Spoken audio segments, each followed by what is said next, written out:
Assalamualaikum, hai guys, apa khabar korang? Terima kasih sebab sudah klik video ni dan jangan lupa untuk tekan tombol subscribe. Kembali lagi bersama saya Aa berbagi info dan kisah menarik. Oh, sebelum tu jangan lupa tekan tombol subscribe, tekan loncengnya juga. Okey, dalam beberapa minggu ni, kalau korang perasan saya tak update sangat video kan. Satu sebenarnya sebab kita orang balik kampung. Lepas tu kita orang sibuk dengan hal-hal kerja kita orang. Dan sebenarnya untuk video case tu dah ada dah tengah edit. Tapi sebab kita orang bukan full time buat YouTube, kita orang ada kerja kita orang sendiri. So editor saya pun macam ambil masa jugalah untuk edit benda tu. Saya harap korang sabarlah. Dan sejak awal-awal, video case kali ni memang panjang gila. Kalau korang nak tahu, korang kena tunggu. Untuk kisah seram kali ni, saya akan ceritakan kisah seram Ulik Mayang. Oh, yang saya cerita kisah arwah penasaran hari tu kan, ramai yang cakap dengan saya, "Kak, itu bukan arwah tapi itu jin. Jin Korin namanya." Saya cuma cakap dalam hati je lah, ya memang. Sebab dulu pun saya ada pernah bagi tahu yang arwah-arwah penasaran ni sebenarnya adalah jin koring orang tu. Macam yang kita tahu, setiap manusia yang dilahirkan akan ada jin koring yang mengikutnya. Jadi jin koring tu macam kembar kita. So lepas kita dah mati, lepas manusia dah mati, yang tinggalnya hanyalah jin koring tu je lah. Jadi depends pada orang tu pula. Kalau orang tu mati dengan penuh rasa dendam, jin koringnya tu lah yang akan stay kat situ. Tapi kan dengan kata jin koring ni satu jin koring untuk seorang manusia. Tapi kan hari tu saya ada dengar-dengar juga untuk seorang manusia ni ada beberapa jin koring. Tapi wallahualam lah yang mana satu betul. Untuk korang yang lebih tahu tentang hal ni, korang boleh tinggalkan komen dekat bawah supaya kita saling share. So saya yang tak tahu ni jadi tahu juga. Okey, macam yang saya cakap tadi, kisah seram malam ni adalah kisah seram Ulik Mayang. Jadi sebelum kita ke kisah seram kali ni, saya akan ceritakan sedikit sejarah ataupun mitos macam mana timbulnya Ulik Mayang ni. Ulik Mayang ni berasal daripada Terengganu. Ulik Mayang tu sendiri adalah satu jenis tarian yang memang tak asing lagi kalau kat Malaysia ni. Sebab tarian tu sendiri dikatakan ada kaitan dengan dunia alam mistik. Katanya Ulik Mayang ni dah ada daripada ratusan tahun lagi, dan rangkap lagu tu sendiri sebenarnya sebuah mantra yang dinyanyikan untuk halau roh laut yang jahat. Sebenarnya banyak versi mitos Ulik Mayang ni, dan yang paling kelakarnya saya ingatkan Ulik Mayang ni asal daripada Kelantan. Rupa-rupanya dia berasal daripada Terengganu. Okey, saya akan ceritakan mitos Ulik Mayang yang paling popular. Pada zaman dahulu, kononnya zaman-zaman dulu tu adalah sekumpulan nelayan ni pergi ke laut untuk tangkap ikan. Mereka buat aktiviti tangkap ikan tu macam biasa je, tak ada apa yang pelik pun. Tapi tiba-tiba masa kat tengah-tengah laut tu ada pula ribut yang sangat kuat yang menghentam perahu mereka. Masa tu diorang pun cepluk tercampak ke dalam laut. Dah semuanya dah tercampak dalam laut tadi, masing-masing jadi cemas lah, cuba untuk selamatkan diri. Tapi air laut yang bergelora kuat sangat masa tu, mereka macam susah untuk selamatkan diri. So last kali diorang hanya berserah je lah. Apa yang jadi masa tu, jadilah. Diorang terima, diorang pasrah. Jadi lepas ribut dah reda tadi, keadaannya dah okey, dah tenang. Semua nelayan-nelayan yang hanyut dekat laut tu semuanya dihanyutkan ke pantai. Lepas tu seorang demi seorang tersedar. Dan last kali tinggal seorang je tak sedar-sedar tau. Jadi orang zaman-zaman dulu ni sebelum kedatangan Islam, diorang ni memang percaya sangat, kuat sangat percayaan dengan bomoh. Jadi katanya kes ni jadi sebelum kedatangan Islam dekat tanah Melayu. Lepas dah panggil bomoh tadi, bomoh tu buatlah mentera-mentera dia semua kan. Lepas tu dia cakap yang jiwa yang tak sedarkan diri ni dah terperangkap dekat alam lain.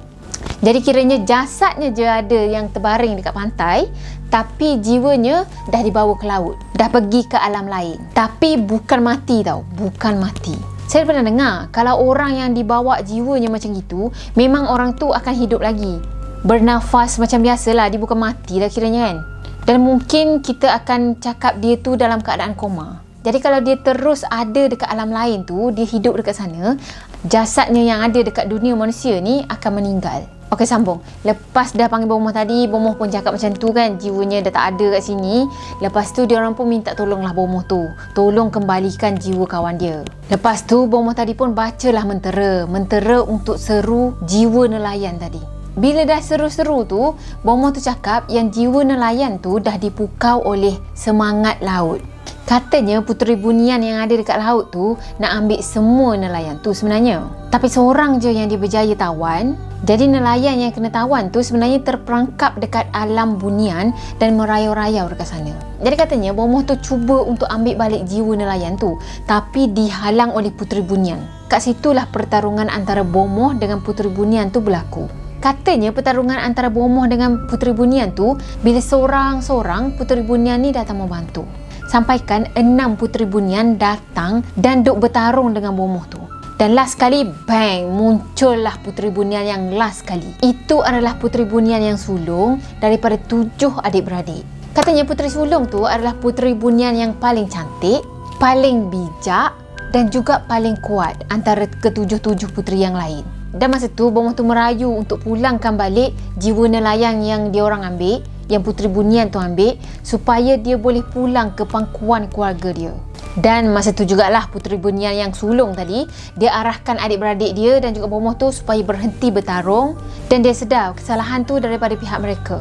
Dia tahu adik-adik dia ni nakal dan cuba kacau manusia. Jadi puteri sulung masa tu dia cakap macam ni, aku tahu asal usulmu. Biarkan yang laut kembali ke laut, yang darat pulang ke darat. Jadi sebagai tanda terima kasih sebab pulangkan jiwa manusia tadi, Bomoh tu serahkan nasi berwarna kepada ke-7 Puteri Bunian tu. Dan tak lama kemudian nelayan tadi sedarkan diri. Lepas daripada kejadian ni je, ritual ulik mayang selalu dilakukan dekat tepi pantai untuk tujuan merawat penyakit seseorang. Terutama sekali penyakit mistik macam kerasukan ke, tak sedarkan diri ataupun lain-lain lah. Jadi ritual ulik mayang ni sendiri akan disertakan dengan tarian dia. Nak menari mesti ada muzik kan. Jadi mereka akan gunakan alat-alat muzik yang klasik macam gendang dan juga gong. Jadi macam yang saya cakap tadi, ritual ni semua berlaku jauh sebelum kedatangan Islam dekat tanah Melayu. Jadi sebelum kedatangan Islam tu, orang-orang tempatan ni dia lebih percayakan dengan semangat tau. Semangat hutan, semangat laut dan macam-macam jenis semangat lagi lah. Maksudnya mereka dah memang percaya dengan kewujudan makhluk gaib secara tak langsung. Okey, sekarang saya akan ceritakan kisah-kisah misteri yang jadi pada mereka yang mendendangkan ataupun membuat tarian ulik mayang ni.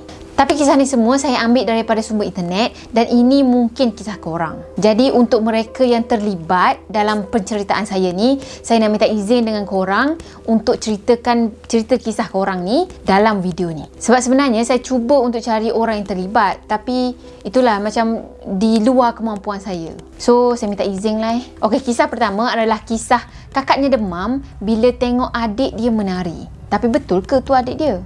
Okey, nama pencerita ni adalah Khairin. Masa tu dia dengan family dia baru je pindah masuk ke rumah atuk mereka. Tu pun lepas atuk dia meninggal dan maknya terus cakap, okey kita akan pindah masuk ke rumah atuk untuk sementara waktu.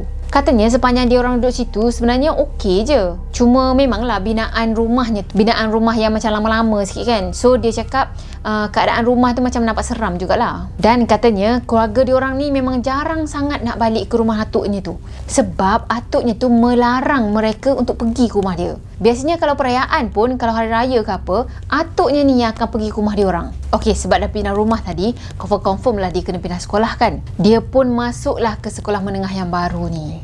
Katanya sekolah menengah dia ni bersih je, kemas je. Dan kebetulan pula lepas je dia masuk ke sekolah tu, beberapa minggu lepas tu pihak sekolah ni adakan pertandingan nyanyian lagu irama Malaysia. Jadi pertandingan tu buat sempena bulan bahasa masa tu. 2 hari masa nak buat pertandingan tu, barulah dia pilih lagu. Barulah dia nak start latihan. Dan masa tu dia pilih lagu Ulik Mayang. Dia pilih lagu tu sebab lagu tu senang nak nyanyi. Sebab dia ulang lirik yang sama je kan. Yelah tinggal sikit je lah nak kena hafal kan. Tak adalah nak kena hafal panjang-panjang sangat. Okey, sebab 2 hari lagi dia nak kena buat persembahan tu. Jadi memang dia pulun habis lah. Siang, malam tak kira waktu dia duduk nyanyi je lagu tu. Sampaikan dia ni kena marah dengan akak dia. Akak dia cakap, tak payahlah nyanyi lagu tu lagi. Seram lah akak dengar.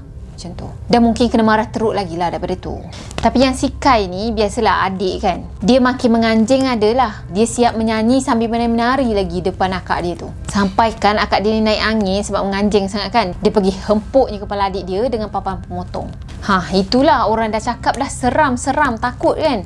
Nak juga menganjing. Kan dah kena. Okey, tiba hari pertandingan tu katanya dia gugup jugalah sebab walaupun rangkapnya tak sesusah mana nak ingat dan liriknya pun macam berulang-ulang je, tapi tetap juga dia tak ingat sepenuhnya lirik tu. Katanya kalau tengok kertas, barulah boleh nyanyi. Memang kalau kerja last minute, macam ginilah jadinya kan. Outcome-nya macam gini. Dan sayalah antara salah seorang geng last minute tu.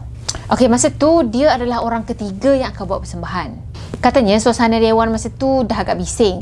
Biasalah kalau budak-budak sekolah ni, budak sekolah menengah ke, sekolah rendah ke, kalau kena masuk dalam dewan je, lepas tu nak kena dengar benda yang diorang tak minat, terpaksa pula tu datang, memang diorang akan buat hal-hal sendiri lah kan. Katanya masa dia pegang je mic tu, dia terus nyanyi. Dan liriknya tu bukanlah lirik yang dah diubah suai yang orang duk nyanyi sekarang ni tau. Tapi dia guna lirik asal yang betul-betul 100% ori. Sebab dia fikir dia nak buat kelainan sikit. So dia nak nyanyi yang asal. Okey, saya tak pasti sangat tentang lirik Ulit Mayang ni. Tapi katanya lirik yang sekarang yang orang dah ubah suai tu, dah tak ada dah lirik untuk puteri-puteri ganjil ni. Kiranya puteri 3, puteri 5 diorang dah tak nyanyi lah kan. So yang adanya puteri-puteri yang genap je, yang 2, 4 macam tu. Okey, balik je ke rumah, dia terus mandi, lepas tu buat homework dan juga tidur. Masa tu katanya dia tak rasa lapar. So dia skip je lah dinner malam tu, dia terus tidur. Tapi dalam pukul 2.45 pagi, tiba-tiba je dia terasa lapar. Dan masa tu dia bangun pergi ke dapur untuk cari makanan apa yang ada, itulah yang dia akan makan. Masa dia berjalan ke arah dapur tu, untuk pergi ke dapur, dia kena lalu depan bilik mak dia dulu. So masa dia lalu depan bilik mak dia tu, dia macam terdengar ada orang nyanyi lagu Ulit Mayang tau. Dan penyanyi yang tengah nyanyi lagu Ulit Mayang tu tengah menyanyikan lagu tu dalam bilik mak dia. Yang paling ngerinya lagi, bila suara orang yang menyanyikan lagu Ulit Mayang tu sebiji macam suara dia yang tengah buat persembahan tengah hari tadi. Masa tu dia rasa macam takut sangat. Lepas tu dia terus berlari masuk ke dalam bilik dia. Dah terbantut terus rasa lapar. Dan dia pun pasang lampu bilik dia supaya terang benderang, supaya hilang sikit rasa takut. Malam tu sebenarnya dia langsung tak boleh tidur. Dia tengok-tengok jam, dah pukul 4 pagi.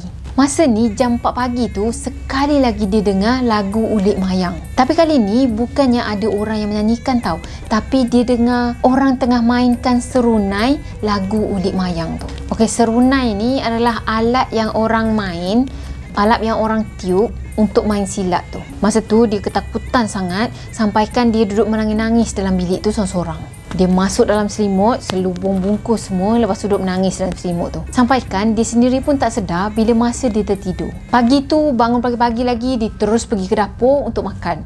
Sebab nak kodok yang semalam, yang kelaparan tu kan. Dah lah kelaparan, lepas tu menangis sepanjang malam, makin dah lapar kan. Kan tu, masa dia tengah makan pagi tu, maknya tegur macam ni tau. Kai, lain kali jangan nyanyi lagu Ulit Mayang tu dah. Dan dia tanyalah, kenapa mak? Mak dengar juga ke semalam? Maknya ni tak jawab apa-apa tau. Dia senyap je. Yelah, sebagai mak mungkin dia takut untuk bercerita, takutnya orang-orang lain tu akan takut juga kan. Dan jelas-jelas dah suara tu memang datang daripada bilik mak dia. So mungkin mak dia pun dengar juga suara tu. Ataupun mungkin benda yang teruk lagi yang berlaku pada mak dia. Kiranya bukan sekadar dengar suara je lah. Lepas dah makan tu, dia pun siap-siap lah nak pergi ke sekolah kan. Petang tu, balik je daripada sekolah, maknya ni bagi tahu yang kakak dia tu demam panas. Dan suhunya tak turun-turun daripada pagi lagi. Yang paling ngerinya, kakaknya ni asyik cakap macam ni. Ku tahu asal-usulmu.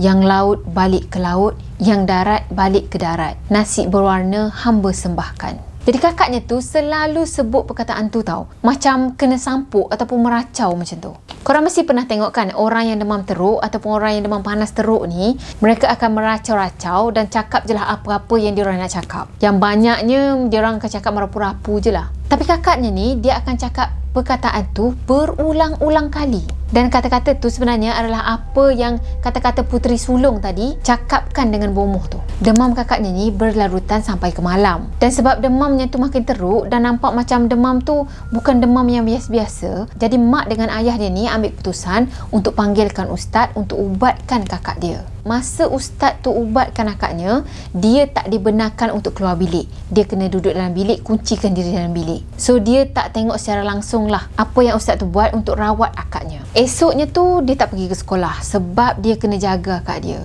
Masa ni dah dia ambil kesempatan untuk korek dengan akak dia apa yang dah jadi sebenarnya kan. Mula-mula akaknya ni tak nak bagi tahu tau. Tapi lepas dah korek, dah pujuk macam tu kan, sekali akak dia bagi tahu juga. Rupa-rupanya jam 4 pagi tu, masa dia dengar ada serunai yang duk main lagu Ulit Mayang tu kan, akaknya ni keluar ke ruang tamu. Dan masa tu akaknya ni nampak dia tadi tengah menari lagu Ulit Mayang sambil tersenyum pandang ke arah kakak dia. Jadi korang boleh bayangkan tak? korang keluar je daripada bilik korang, contohnya nak pergi ke dapur ke apa kan, nak minum air kan, lepas tu buka je pintu bilik, korang tengok adik korang tengah menari lagu Ulik Mayang. Yang paling creepynya bila adik korang tu sambil menari sambil tengok ke arah korang dan tersenyum. Jadi lepas akaknya ni nampak si Kai tengah menari pagi-pagi buta tu dalam keadaan yang pelik pula tu, dia pun masuk bilik tidur. Esoknya tu dia demam.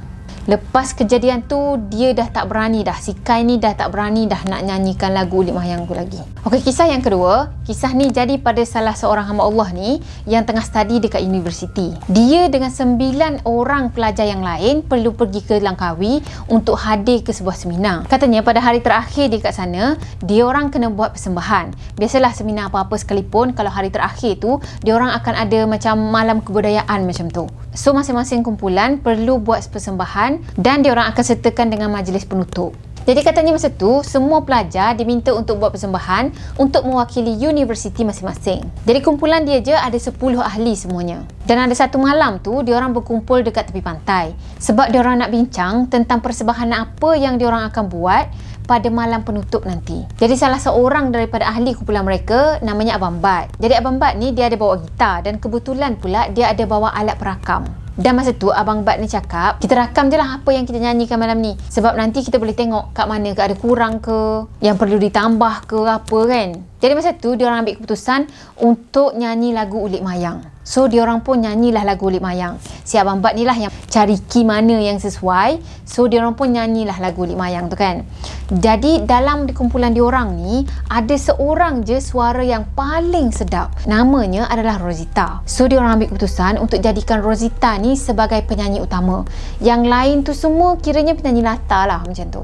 Jadi masa tu dia minta untuk si Rosita ni untuk nyanyi seorang-seorang. Sebab dia penyanyi utama, jadi kena fokuskan kat dia dululah. So diorang pun berlatih lah kan. Abang Bat ni yang main gitar dan Rosita tu yang nyanyikan. Keadaan masa tu, suasana masa tu nampak elok je, tenang je. Tapi bila tiba je pada part chorus, tiba-tiba je angin yang kuat datang bertiup kencang ke arah mereka. Padahal cuaca malam tu okey je, tenang je. Lepas dah bertiup kencang macam tu, angin pun mula dah rasa sejuk. Keadaan suasananya pun dah mula rasa macam serang sejuk macam tu. Sampaikan berdiri bulu roma katanya. Jadi benda ni sebenarnya bukan dia je yang rasa, tapi semua ahli kumpulan dia turut rasa juga. Memang ada rasa macam sesuatu yang berbeza. Tapi tak ada siapa pun yang berani untuk tegur. Kiranya bukan tegur benda tu tau, tapi tegur antara satu sama lain. Macam, kau rasa tak macam pelik macam tu? Tak berani tau nak cakap, senyap je. Dan diorang nak bercakap antara satu sama lain tu bukan melalui mulut,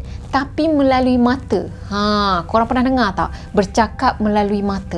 Mata pun boleh bercakap Maksudnya diorang macam nak tanya, kau perasan tak macam pelik? Macam tu kan? Tapi macam ni je. Macam tu. Maksudnya diorang saling berpandangan antara satu sama lain dan macam tanya lah kan. Dan katanya diorang semua dah nampak lah riak wajah yang mula risau, mula takut. Takutnya ada benda yang tak elok yang akan jadi. Yelah macam ada jadi kerasukan ke apa kan. Susah pula diorang. Rosita yang tengah menyanyi tadi pun, dia perasan dengan suasana yang tengah berubah masa tu. Jadi dia pun berhenti menyanyi dan Abang Bat tu sendiri pun berhenti main gitar. Lepas tu Abang Bat ni cakap, dah kita berhenti kat sini je lah dulu. Dah jom balik bilik masing-masing. Lepas balik ke bilik masing-masing tu, ingatkan semua dah settle dah sampai situ je kan. Tapi tak, sebenarnya si Rosita dia terus meracau-racau, terkena histeria malam tu juga. Nasib baiklah ada salah seorang ustaz ni yang join juga seminar tu dan dialah yang bantu si Rosita ni untuk pulih. Esoknya tu Abang Bat tadi panggil semua ahli kumpulan dia orang untuk pergi ke bilik dia. Lepas tu dia bagi dengar, korang dengar rakaman ni, dengar elok-elok. Sebenarnya malam tu si Rosita je yang menyanyikan lagu tu tau. Sebab yelah kan, dia kan penyanyi utama. Jadi diorang ni nak bagi peluang untuk Rosita ni untuk hafal betul-betul, dan yang lain tu cuma jadi penyanyi latar macam tu je lah. Dan malam tu sebenarnya tak sempat lagi untuk orang lain berlatih, untuk orang lain menyanyi sebagai penyanyi latar. Tapi gangguan tu semua dah muncul, dah datang dah. So diorang stop kat situ je kan. Jadi masa diorang ada kat bilik Abang Bat tadi, dia dengar baik-baik rakaman tu. Rakaman tu ada suara si Rosita dan juga Abang Bat nyanyi dan juga petik gitar tu kan. Dan masa part yang chorus tu, masa ada angin yang kuat yang datang tu, Mereka dengar ada penyanyi latar yang tengah menyanyikan lagu Ulik Mayang tu. Dan penyanyi latar tu bukan macam seorang dua tau, tapi ramai gila suaranya. Padahal masa tu diorang senyap je, diorang tak menyanyi apa-apa. Yelah kan, sebab dah ribut dia datang macam gitu, diorang terus stop, berhenti daripada menyanyi kan. Tapi masa tu lah diorang dengar ramai gila penyanyi latar yang tengah menyanyikan lagu tu. So siapa yang nyanyikan lagu tu kalau diorang semua sebenarnya tak nyanyi? Dan sebenarnya time kejadian tu pun diorang tak ada dengar apa-apa tau. Diorang tak ada pun nak dengar ada orang menyanyi ke apa kan. Diorang cuma rasa macam seram sejuk, berdiri bulu roma, lepas tu ciao. Akhirnya mereka semua sepakat untuk tukar persembahan Ulik Mayang tu kepada persembahan yang lain.